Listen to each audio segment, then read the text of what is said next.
Hi, I'm Dr. Kirsten, the ManyPets vet. And I'm Adem Fehmi, dog trainer and behaviourist. In this video, Adam is going to walk us through collar and lead training and to go from how do you choose the right one from when you're a puppy all the way up to tips on loose lead walking. Should we get started? Definitely. So firstly, I like to introduce a lightweight collar to my puppies. Very simple clip here, it's easy to get it on and off. And as the puppy gets stronger at this and more positive with this, we can ask a little bit more. So then what will we do as the puppy grows? We could introduce a larger collar here. As you can see, a bit more substantial, bigger weight, and that's going to be better for us out on our walks. And then what about for the lead? Exactly the same. We could start with a very lightweight lead initially. Again, a simple clip to get on and off. We give you a treat during this process. And then as the dog gets a little bit older, a bit more acclimatized to the lead, we can ask more. Excellent. Another thing that can be really helpful to consider too is the length of the lead. So for puppies, using something that's a little bit longer, you can give them freedom, but you also want to make sure that it's not getting tangled in their legs when they're learning to walk. Yeah, this is really important. Puppies especially will want to explore. It's important that we allow that behavior, and having the right lead can help us with this. Harnesses can also be a great tool when we're introducing young dogs or new dogs to a lead. Good thing about harnesses here, the long line or lead can come off of the back and not get tangled in amongst the puppy or young dog's legs. Once you've chosen the correct collar or harness for your puppy, it's really important that we slowly introduce it.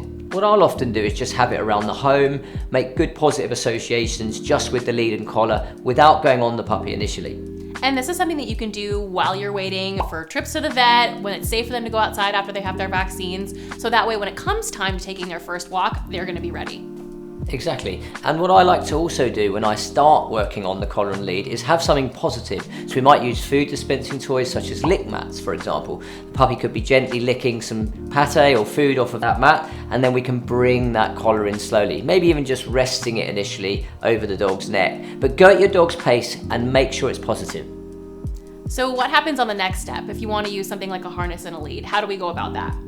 Similar to the collar and lead, it's really important that we have positive associations. So take your time, be patient, and little baby steps. We might be using a treat here to guide our dog or puppy into the device. As the dog gets stronger at this, we might be able to do the device up and then introduce a lead. So key points are to take your time and go at your dog's pace. So now we're going to look at loose lead walking. It's really important to have a good lead and a nice tasty treat which your dog values. Practice this initially inside, where it's quiet and calm, and as your dog gets better at this, we can go outside or into the garden even.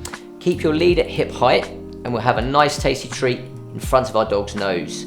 As you take off, use the command, for example here, heel.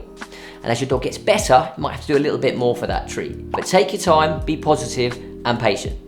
Now that Bertha is used to her lead and collar in the home, we're going to just start introducing our loose lead walking or heel command whilst in the home. There's fewer distractions here, which makes it easier for me and her to succeed. So I have my nice tasty treats, lead at hip height, and as we take off, we're going to give that command. I'm going to use heel here. So it's heel, good.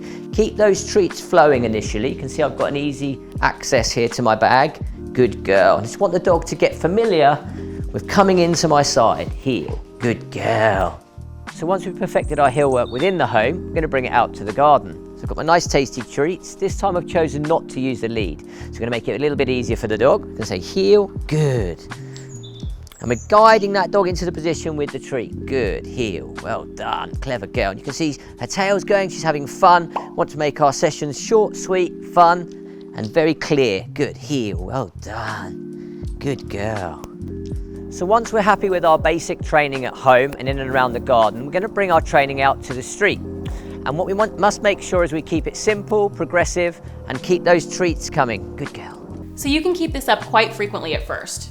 And as your dog progresses, we may make them do a little bit more for that treat, using our voice in between, for example, to praise. If the dog struggles, remember, don't be afraid to go back a step. It's really important that we build on good foundations. And one question I often get is, what should I use as the reward? And so for a lot of dogs, they just want something from your hand outside of mealtime. So having a small bag of their normal dry kibble is not unreasonable. There will be pickier animals that need something a little more exciting. And so thinking about a safe treat like plain boiled chicken breast is not an unreasonable option to give them a little more incentive. We just want to make sure that we're keeping our eye on the quantity to avoid things like unwanted weight gain and upset tummies. Finally, When planning your walks, it's important to make sure you appreciate your dog's life stage. If it's a puppy, do give it that time to explore. We might put our hill work in amongst this time. It's really important that we take our time and make sure that our dog is allowed to be a dog. Exactly, and another thing to keep in mind is that for puppies, their joints are still going to be developing, and so we want to keep those walks short and sweet, but still entertaining. And then what can we do as they get older? Think about your dog's physiological capabilities. It's important if we've got a dog that's maybe a bit overweight that we don't overdo it. If it's a dog that's really keen, we might give it some running time before we do some hill work practice, for example. But give your dog off-lead time, it's just as important as on-lead time. Another tip that I have for pet owners is don't forget our senior pets. Activity for them is just as important as puppies and adult dogs. It drives home the point that regular exercise is going to be great for keeping a healthy body condition, and it also helps behavior too. So get out there and enjoy those walks.